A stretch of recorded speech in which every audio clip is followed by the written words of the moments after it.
Good afternoon, gentlemen. Good Mr. Best, afternoon. you go. Okay, there you go. Good afternoon. Okay. Ms. Clifton. This is case number 19007-816 in I, Lachelle Lanier v. State Farm. Okay. Council appearances for the record. Good afternoon, Judge Joshua Shope on behalf of plaintiff Lachelle Lanier. Good afternoon, Your Honor. Wayne Best on behalf of defendant State Farm. Okay, Mr. Best, we have two motions. Have you guys been able to work out either of these? We have No. not. Okay. And you know what? And let's start with the balance bill situation. I'm not going through those line by line. So is there any consensus that we can have? Let me see this. So, Your Honor, what I was thinking, and if I guess Josh would agree, I understand there are some balance bills. They have taken some out, but there are still some in their most recent PIP demand. Okay, let me do this. What I can do is I can make a finding that based upon the briefs that were submitted, that the court will grant summary disposition as to any balance bills. But now I'm not going to go through each one and make the determination. So I think maybe this is the easiest way, I think. Mr. Best, you present an order and present an order with those that you believe to be balanced bills and present it under the 7-day rule. And then Mr. Shope, you're going to have to respond to it. Otherwise, I'm going to enter it. Are you following me? Yes, Your Honor. And like I said, if you object, then you'll file an objection. Are you with me? Yeah. No, I'm with you on the 7-day order. I wanted to have a say on the balance billing to preserve it for the record. By all means, go ahead briefly. Okay, I'll try to be brief since you read everything. You know, it's our position, just so that way I can have it on the record, it's our position that McGill does not apply because the State Farm, who's the defendant insurance carrier in this case, has not made a representation that they will defend my client, even for the bills in which partial payments have been issued.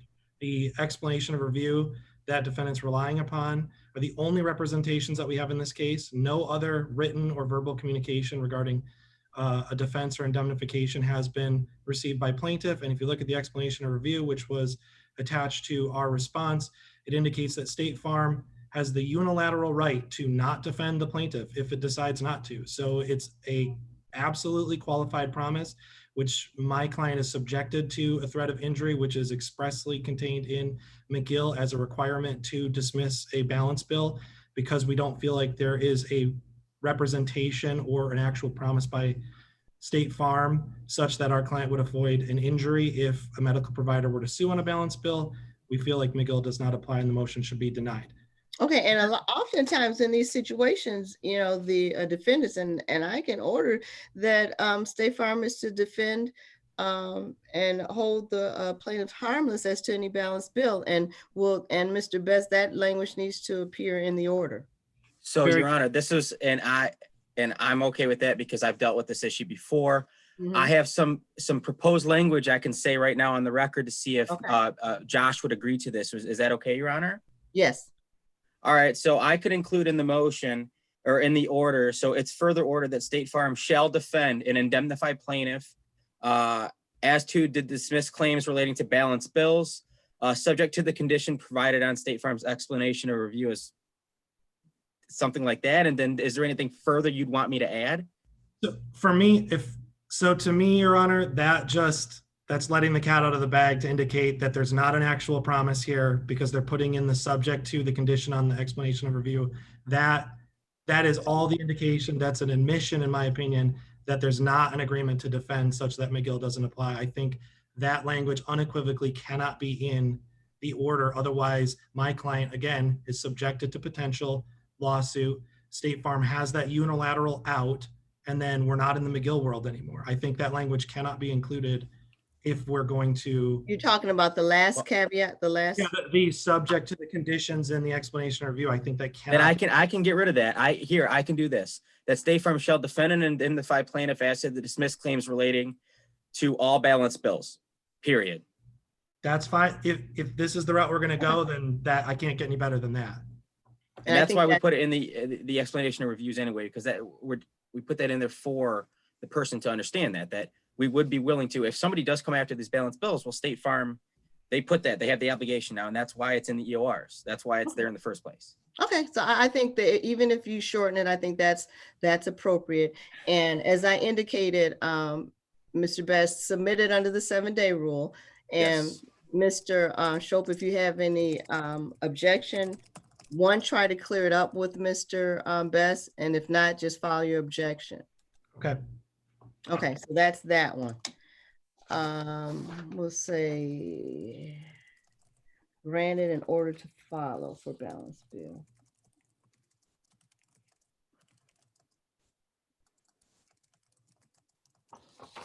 Okay. Now, also, as to the chiropractic services, that's sort of, Mr. Shope, that's sort of clear cut as well. What's your position relative to that, Mr. Shope? I don't have a strenuous an objection on that one. I'd rely on the brief. I'll only say this again to keep it short. I think that 3107B2, which has the language of maintenance and rehabilitation combined with the testimony from the chiropractor, I think it's Dr. Miron that we put in that. I mean, hot packs, cold packs, they assist in relaxation of the muscles. They help the chiropractors with the correction of alignments, which is their primary modality of treatment. I think that it would fall under B2, but there's case law that goes both ways and it's within your discretion. So I'm not going to try to make this more complicated than that. Mr. Best, anything you need to add? Uh, You don't have to. yeah, I'm going to rely on the brief and the motion. It's a pretty, it's pretty straightforward. Hoffman's clear cut. You know what I mean, Your Honor? And yeah, I'm going to rely on my brief and motion that was submitted. Right, and the court is in agreement with Mr. Best that Hoffman is very clear in articulating what is and is not covered by chiropractic services, and the hot packs and the like are not. So the court will grant the partial, and these are both partial summary disposition as to the exclusion of I don't want to say everything because I'm going to leave some. I know it's the hot and cold packs. And That's strictly all we were asking for, Your Honor. It was okay. just the CPT code of 97010, the hot packs and cold packs. Okay. So And now, Your Honor, this order, can this just be filed today, not under the 7-day rule? yes, this one can be filed today. Okay. This one can be filed today. So they both partials were granted, and Mr. Best is going to file the partial relative to the scope of the Cairo services today. Can I just so it's clear, just to protect myself. So Wayne, when you submit the order, can we carve out just so that way it's clear that it's with respect to either that code or the hot and cold pack? Yeah, that's what he was. I will include that CPT code in the order. I plan on doing that anyway.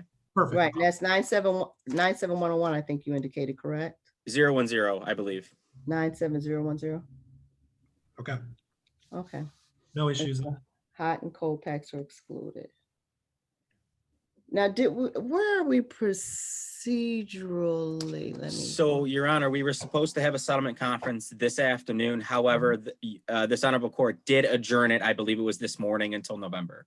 And I know Josh and I spoke with each other, I think it was a week or so ago. And I informed them that we had to move forward with these motions. And then from there, I know him and I plan on talking about settlement in this matter. Yep. Okay, let me make sure what the date, so I can just place that on the record. The new date, because I'm sure Ms. Clifton is already, let's see if she's already put that in the system.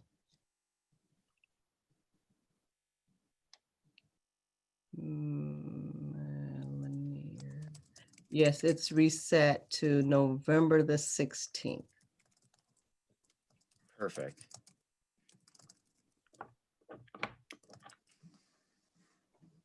Okay.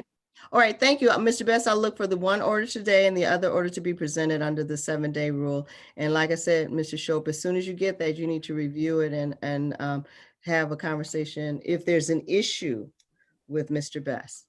Okay. Okay, thank Perfect. you. So Thank maybe you, Your Honor. maybe I'll see you on the 16th, or maybe this case will be resolved. Maybe. Maybe. Hey, to that end, Wayne, can I give you a call? Yeah. Do you have my cell phone number? Yeah, I believe so. All right, we'll discuss Okay. the order and moving forward. All right, thank you, everybody. Thanks, Thank Your you Honor. Thank you, guys. Have a great day. Thank you, Your Honor. You too. You're welcome.